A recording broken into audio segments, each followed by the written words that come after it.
Let me tell you a story about love. The year is 2008, the summer before university, a summer of parties, of WKD Blue, and of promises to never forget. And in that summer, I fell for a girl. We'd sat next to each other in English and we'd been friends, and then I think we both realised that maybe there was something more. So we did what any teens would do on a date, and we went to the movies. I let her pick the film because, well, I wanted points. Pick she did, and she chose Sex and the City the movie. It was 2 years after the wildly successful TV show had come to a close, and into the summer of The Dark Knight and Iron Man and Indiana Jones strolled Carrie Bradshaw in her Caroline Herrera heels. We saw the movie, and just like that, it was love. And I sit here 15 years later, and I'm still in love. With the film, I went out with a girl for 4 years, during which time we broke up twice, but the film and I have been very happy together ever since. I swear to God, I sat in that cinema and I laughed and I cried and I felt my heart swell. To this day, I watch it every year. I reach for it when I'm sad. I have a plethora of in-jokes based on this film, most of which are around this child, who is the biggest villain in cinema history. If you've seen the film, you'll agree. And if you haven't seen it, the chances are you're skeptical of my rating of this film. Dan, you might say, you're such a literate and thoughtful connoisseur of all things film. Thank you. Dan, how have you come to rate Sex and the City the movie, brackets 2008, close brackets, so highly? Well, let me tell you. Because I think most people just look at the surface of this film, and I think if you go beyond, if you look a little bit deeper, what you will find is a film that is full of heart, a film that is an earnest story about love, about motherhood, a tender tale of female friendship and navigating life and love in your 40s, which, you know, all things as an 18-year-old boy from Maidstone I could relate to. And I think the time is right for a re-evaluation of this film, partly because I think it shows a kind of earnestness that people are crying out for in these dark and difficult times, and also partly because the new series of And Just Like That has come out, and, you know, that's great for SEO. So sit back, all of you. Yes, even you, with your cynical face and your arms folded, I see you, you're welcome here. Let's see if I could prove to you that Sex and the City the movie is actually very good. If you've never seen it, who knows, maybe this is your opportunity to take a punt, and if you do, you might enjoy it and become as big of a fan of the show as me. And if you want to then go and watch the rest of the series, well, I couldn't help but wonder, where might you do that? Don't worry, main video Dan, I'll tell you. You just need to visit my good friends over at Now. Now are a streaming service who bring you the very best in cinema, entertainment and sport. The UK home of prestige dramas, blockbuster movies, the very best in live sport and so much more. This year alone has been incredible for TV. I have loved Succession, I devoured The Last of Us, and I'm so excited that Poker Face is getting its UK debut and I can watch it on Now. But this week, a brand new series of And Just Like That hit our screens, the next chapter of the Sex and the City story, which follows Charlotte, Miranda, and of course Carrie, as they navigate their lives and loves 10 years after the events of these movies. If you head over to Now, you can check out the first 2 episodes of this brand new series and go back and watch the entirety of the first series, and if that's not enough, if you're a completionist, you'll be thrilled to know that every episode of the original series is available to stream on Now. It was groundbreaking TV back in the 90s with its bold and brash representation of femininity and sexuality, and going back and watching it, even with our lens, is such an interesting experience. It's such a fascinating show. Oh Dan, that sounds really interesting, but how do you get started? Well, I will tell you. All you need to do is click the link in the description, choose which membership you'd like, or, if you're like me, all of them, create your account, and bam, you are ready to start streaming. That is literally it. You can stream on the device you want. I have Now on my Apple TV, and I also have it on my phone for when I'm on the go. I just download an episode and watch it while I'm on the tube. And with no locked-in contract, you have full control of your account. I've been working with Now for years. They have such a great library, and I cannot wait to watch this new series. So, I think that's pretty much everything. If I'm not careful, I'll talk myself out of making this video and into sitting on the couch with the remote control in my hand. So, I'd best send it back over to main video, Dan. Thanks, sponsorship, Dan. Now let's be real. People don't click on video essays to hear about things that they enjoy. No, they click on them for shade. Either we want someone to affirm us in the belief that the thing we've always been cynical of but have never watched is bad, actually, or we're masochists and we want someone with a mullet and a hand mic to stand there for an hour and a half and tell us why the thing we loved as teenagers has aged poorly. And yes, for those of you wondering in the comment section, I'm still working on precisely that. Not the mullet, never the mullet. No, I'm working on a video about Glee, but I've got to work up to it, you know? Because that's the energy with which people bring to video essays on YouTube, I've already got an uphill struggle. I've got to get you on side. You want me to rag on the thing, I want to lift the thing up, so let's do a bit of give and take. I will concede that there are 2 main points of criticism for this film. I will hear them both and give them some space, and I will present you with my counter-argument and prove to you that I am right and you are wrong. How about that? One critique is that this movie is a consumerist torch song whose primary argument is material wealth solves everything. And you know what? There there is a point in there, kind of. I mean, the pursuit of fashion is central to the film's being. It might as well be called Sex, the City, and more designer shoes than years left in our lives. And the other critique is that it doesn't quite work as a film. You know, there are pacing issues, there's an inflated runtime, it's cinematically uninteresting. Do you know what? Should we do that one first? It won't take us too long. I'll just move over to the other set, hang on.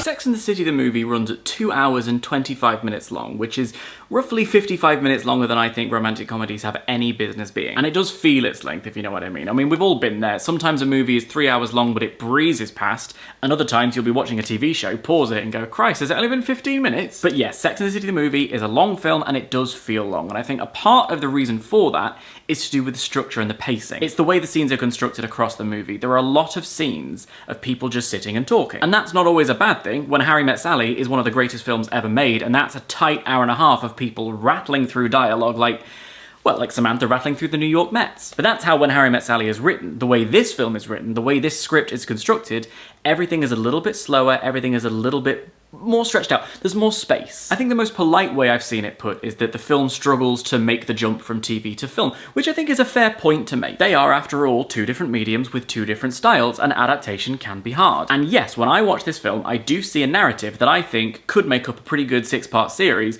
It just has the C plot ripped out. An example of this comes quite early on when Carrie tells Samantha about her engagement. Samantha is less than thrilled, and she brushes her off quite brusquely. Now, if this were a series, we'd have a few more scenes of soul-searching. Perhaps Samantha chats to someone who makes her see the error of her ways, and then we have a reconciliation. Instead, in the film, we get a time jump. So the phone call ends, and then in the very next shot, Carrie picks up the phone again to Samantha calling with her tail between her legs. So what would have been spaced out on a TV show is instead immediate. Now, in the writing of this story as a film, you could argue that it's the screenwriter's job to find a workaround to make this particular plot point work and meet a set of filmic expectations. You could make that argument, and you would be perfectly fair to do so. You are valid. You are valid. I see you. Here's the thing.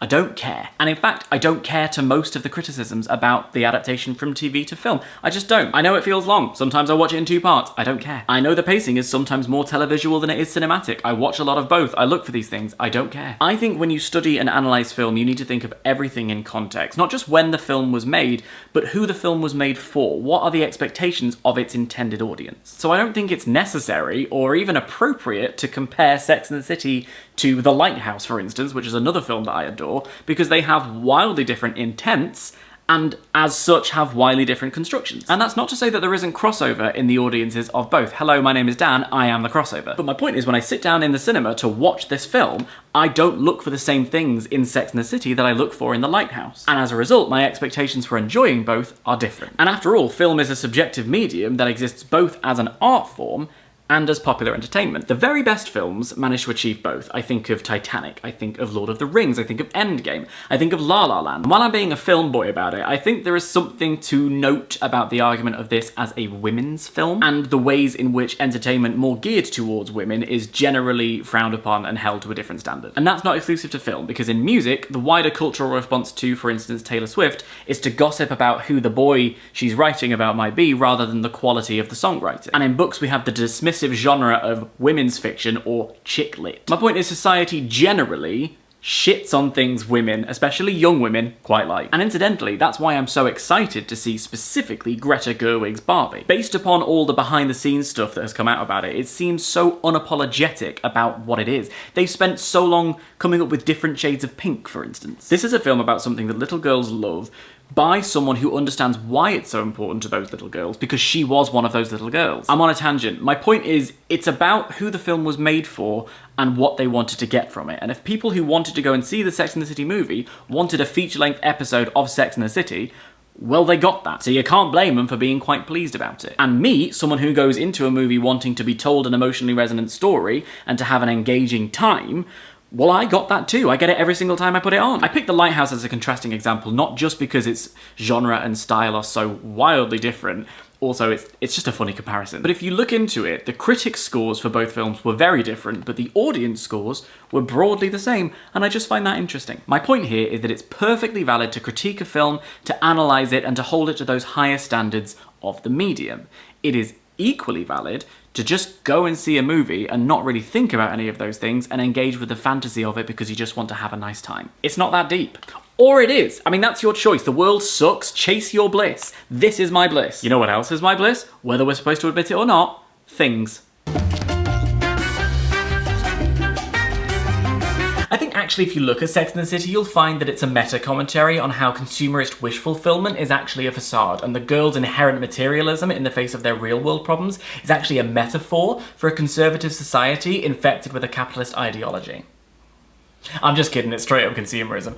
Or, I'm not kidding. I don't know, let's explore that, shall we? There is literally zero point in arguing against the idea of Sex and the City being consumerist, because, well, it is, and frankly, that's part of its appeal. Context is king. The show came out in the 90s, which was a decade of economic prosperity. High fashion was everywhere. We were right in the middle of the supermodel boom. There was such a wealth of cultural and countercultural movements that I think if you go back and watch the show, you'll see that especially the first couple of series really lean into that energy. Cut to the film coming out in 2008, however, and we are in the middle of a global financial crisis. The housing crash, the credit crunch, however you want to call it. Point is, a lot of us had a lot less money. So yeah, I think if your job is to critique the cultural output at the time, and you know that audiences have a lot less, disposable income, then you probably would remark on the fact that this is a film wherein Carrie insists that this penthouse that is, quote, out of their budget must have a walk-in closet, and Samantha wants to drop 50k on a gaudy diamond ring. But once again, I think of the target audience for this film, and honestly, I don't think they really care that much, and there's one word that explains that: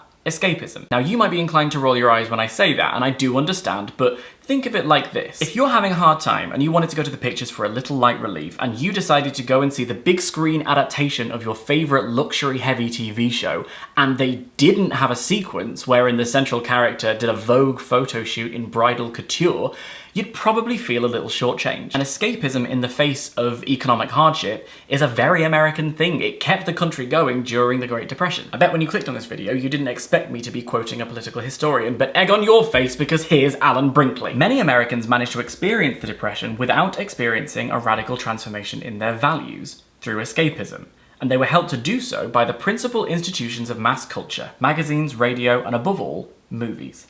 In Life magazine, most of the pictures are of bathing beauties and ship launchings, and the movies of the 30s consciously, deliberately set out to divert people from their problems.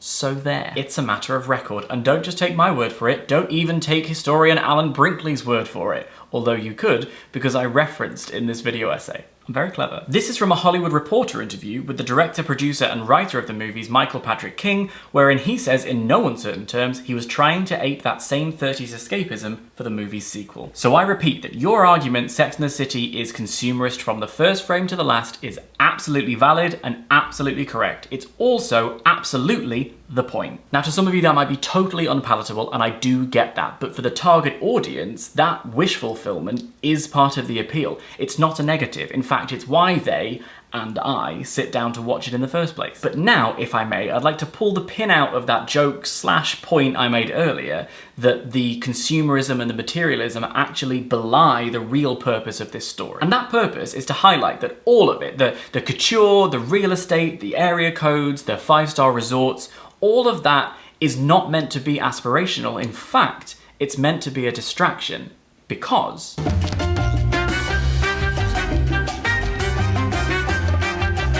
you see, I think the single detail that explains why my response to both of these criticisms is yes, and is that this film is pure melodrama. It's heightened romance, it's exaggerated, it's almost hyper-real. I mean, that's the very reason that people are able to have those "which one of the girls are you" kind of conversations, because these characters are so sensationalized as to be stereotypes. Incidentally, I spent my adult life trying to be Samantha, then I was afraid I was Charlotte, but now I think I might be Carrie. Discuss it in the comments. The melodrama of this film is nowhere more evident than in the scene where Carrie confronts Big for jilting her at the altar. Their cars meet in the middle of the street. It's a one-way street, so one of them's going the wrong way, but that doesn't matter because it's melodrama and fuck realism. And out she gets wearing a Vivienne Westwood gown with a bird on her head, bashing him with the most pristine flowers I've ever seen in my life, yelling, "I am humiliated!" in kind of slow motion. Gritty realism this is not. Which is also why it's so interesting that it came out at the same time as The Dark Knight, because The Dark Knight was the gritty realistic version of Batman. So you have in the same cinemas The Dark Knight, gritty realism, Sex and the City the movie, and also thinking about it, Mamma Mia. Isn't it great that we can have all of these films? And I do understand that melodrama isn't for everyone, but I think that recognizing that melodrama is what the text is going for is crucial to recognizing its appeal. The fantasy of it all, the high fashion, the ladies who lunch, the aesthetics, the dialogue, it's all so exaggerated. I'm not fully qualified and prepared to go down the English lit rabbit hole because it's too warm. But I think you probably could make the case and argue that there are examples of many different things in here. Tragicomedy, absurdism, the grotesque, commedia dell'arte. Like, you could, if you wanted to, and I'm too warm to try, but if you wanted to, you could go down those roads. To be clear, I'd never go so far as to say that this is a perfect example of any of those things. They're all borrowed from loosely and then refracted through the Sex and the City lens. It's just that when I thought about doing this video and then I sat down to watch the film with my analytical hat on, I started to notice stuff. And when I sat down to write this essay, I didn't intend to go down those roads. Instead, I'll stick to what I do know, which is what the film makes me feel. I think the melodrama, the heightened reality, this exaggeration, the sort of escapism that I was talking about earlier on, I think asserting that any of those things in the context of this film are meant to be fully aspirational is wide of the mark. In fact, I think it's wholly the opposite. I would argue that the point of the film is that Carrie has got swept up in all of those things and found herself lost. And the job of the rest of the film is to bring her back to center and remind her what is really important. And in fact, every moment of grand, sweeping, high romance is balanced by something a lot more low-key. It bookends the film. In the opening voiceover, Carrie tells us that people come to New York looking for labels and love, and we see a young woman walk up to the window of a high-fashion boutique and look in, dreaming of owning the dress. She is dressed herself, however, very reserved in like a simple trench coat. There we are told, oh, we're looking in, oh, the aspirational, we want the big dress. The end of the film, Carrie and Big get married wearing second-hand clothes and go and celebrate with their nearest and dearest in a diner that's no more fancy than the one I took the girl on the date to after we saw the film at the retail park. I think that's laced through the whole movie. In one scene, Big and Carrie are lying in bed together in sheets that I imagine are more expensive than this entire couch. Their flat overlooks the city's night sky, it's twinkling magically. The woman is wearing pearls to bed, for goodness sake. It's all very glamorous, it's all very old Hollywood. The next scene, Miranda is in a restaurant with her family, rushing through dinner. When her and her husband go to bed, they start making love, but she is wearing a ratty old t-shirt from Coney Island. High romance, reality, balance. Later on, the girls get front row seats at New York Fashion Week. While they're waiting for the show to start, all Miranda can think of is trips with her family to the aquarium and how Steve's impression of a dolphin is really cute. Surrounded by this pinnacle of glamour, we're reminded that the reality, the important things, the things that we remember the most, happen closer to home. These models are walking down this runway dressed in stuff that is going to be out of fashion in about 6 months' time. However, the memories of her estranged husband's dolphin impression are forever. Another scene, Carrie finds that the edition of Vogue has been published where she is profiled wearing bridal couture while she is at a supermarket picking a Halloween outfit for Miranda. Balance made. That's just a detail I find quite cool. That's not the reason I love this film. No, the reason I cry basically 3 times every time I give it a spin is because this is a wonderful story about the power of friendship. This is a story about losing your way and coming back to yourself through the love and the compassion of your friends. And for all that I would argue that this is not meant to be seen as real life, there are some great lessons here in what it means to be a good friend. When the girls support Carrie through her heartbreak after her post-wedding trauma, they are gentle and kind. They softly try and lift her spirits, but when she's not ready, they don't chastise her, they just allow her to feel the way she's feeling. One of my 2 most favourite scenes in the film, and we will get to the other one, is when Samantha feeds Carrie breakfast. It's so gentle and tender and validating. Carrie doesn't want to get up, but she doesn't have to. Samantha says, just eat a little breakfast and you can go right back to sleep. There's absolutely no pressure, just love, and there's something motherly about the way that Samantha feeds her friend. And hello, it's me talking, giving food to others is the supreme act of love. And in the case of Miranda, while the others may not agree with her choice to leave her husband, they're never judgmental about it. They do voice potential concerns, but ultimately they respect and recognise that it's Miranda's choice. And equally, when Miranda chooses to give her marriage another go, they are supportive. They provide each other with the space to try things, but with a solid foundation to know that they'll be able to get through. It's quite lovely, but not as lovely as the New Year's Eve sequence, which is, for me, one of the best things in the history of cinema. Absolutely no takebacks. I would present this argument to Martin Scorsese, and by the end of my PowerPoint presentation, he would agree with me. To a version of Auld Lang Syne performed beautifully by Scottish folk duo The Cast, we get a montage of all the characters' New Year's, while Carrie makes the decision to travel across the city and be with a vulnerable Miranda, who is spending her first New Year alone since the breakup of her family. Alright, look, I already have a thing about New Year, okay? It's the one time of year where everybody, wherever you are, whatever time zone you are, you're doing the same thing. You're waiting for that second hand to tick over to midnight. I feel so connected and grounded in that moment. The passage of time scares the living daylights out of me, but for that one midnight every year, it's just a comfort. There's even a shot in this sequence where Samantha, living in the West Coast, 3 hours behind, sees that the second hand has ticked over to midnight and toasts her beloved New York. Oh, I love that. And at New Year, sometimes you want a quiet one, sometimes you're not where you thought you were going to be, sometimes you need to give up all of your plans to be with your friend who's in need. I have done literally every single one of the New Year's represented in this film. A big family gathering? Check. A swanky party I'd rather not be at? Check. A quiet one with my family? Check. Giving up my plans to be with a friend and eat takeaway and laugh about nothing? I've done that. I've even run across the city to make it to my loved ones in time for midnight. There's something beautifully authentic about that sequence, and I just think it's wonderful. And I think one of the reasons I love it so much is that it could easily have been something else. You could make it tense if you wanted to, you know, will she get there in time? You could turn it into farce if you wanted to, like her stiletto gets caught on a steam grate and she ends up and she like her shawl is ripped and her hat's fallen off and her hair gets bedraggled in the rain and I'm here. Like you could go there if you want to, but they just don't. They don't, because it's far more emotional and I think far more special for Carrie to run through New York, filmed in the kind of grisly, magical way that only New York can be, knowing what she's doing, knowing why she's doing it, being there for her friend because she knows and she sees that love is everywhere on this one evening in all of its shapes and sizes. And truly, that's why Sex and the City is so special to me. Because life, like the runtime of this film, is long, and you want to fill it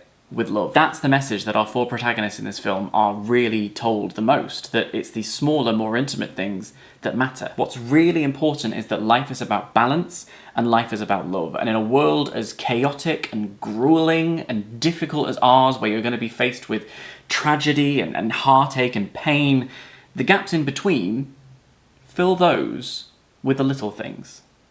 Fill them with love.